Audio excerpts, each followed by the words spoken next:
Just like we had the challenge of building a believable space station for Babylon 5, we had to build a believable spacecraft.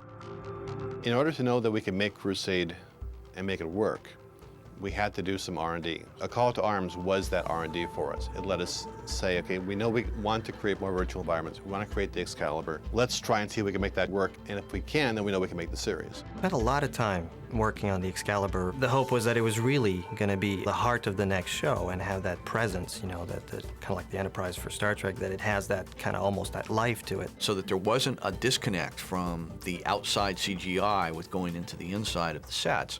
Was Luke really did the outside look, and he did the first pass of the look of the inside environments, so that there was a design continuity, so that it felt like it was related.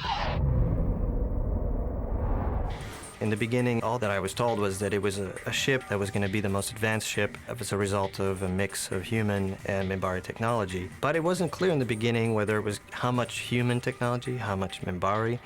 So we had to kind of, you know, fish around. Some places we went directions with, you know, a gravity wheel still built in, because that was kind of part of human technology, not having the gravity.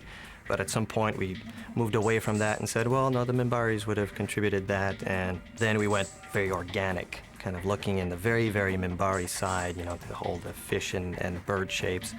And that got a little too alien because it had to still be a human place. And then we kind of started working more in the direction of having that silhouette of the upper and lower fin and a long boom. And at one point, Joe saw this one sketch and he said, oh, I really like that, but you know, it looks like that should be going the other way.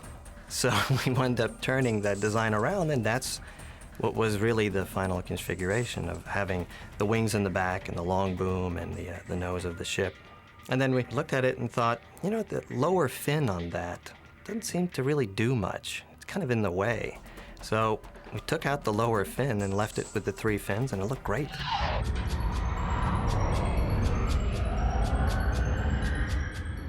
And we actually took a computer model and we drafted the set and built it in a program that you could actually set the camera at different heights and the director could look through a lens. And so we built the set virtually first, which was the first time I'd ever done that. And it had been done on several other motion pictures, but not to my knowledge in television. And the neat thing was we could look at the set and say, well, this is not good here, or we could change little details. And we probably changed hundreds of details from that pre-visualization. Straczynski came to us and he said, you know, I really want this to be sort of like a boiling point. You know, I really want to put the crew under pressure visually. I wanted something that was more claustrophobic feeling, that was based more on a submarine model. We wanted a deep set, a set that where you could see, you know, behind the captain, other things going on, other rooms you would use, and that when you were in those rooms, well, you'd still see the bridge in front, and, you know, you get a lot of richness out of that.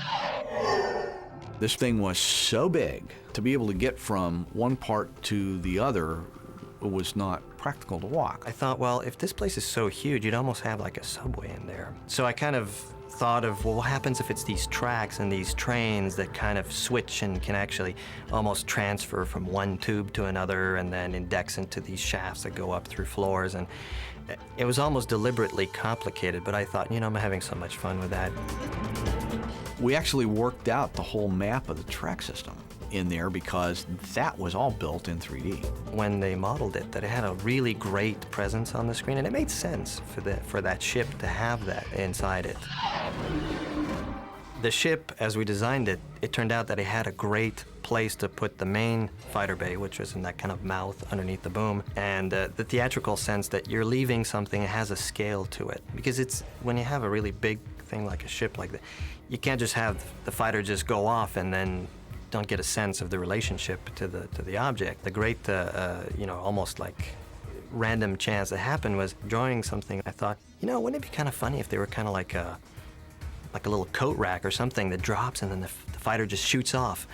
And so I drew this doodle and I brought it in almost as like, hey, John, look at that.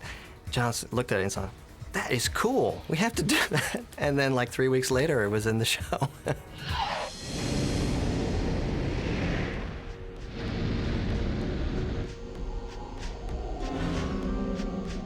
This series was done the right way. I mean, really, really done, really good design throughout. The way that it came together, because it was a standing set with corridors and everything and a medical bay, it was a really, really nice place where you could see, you know, you could feel the life of the story happening in there.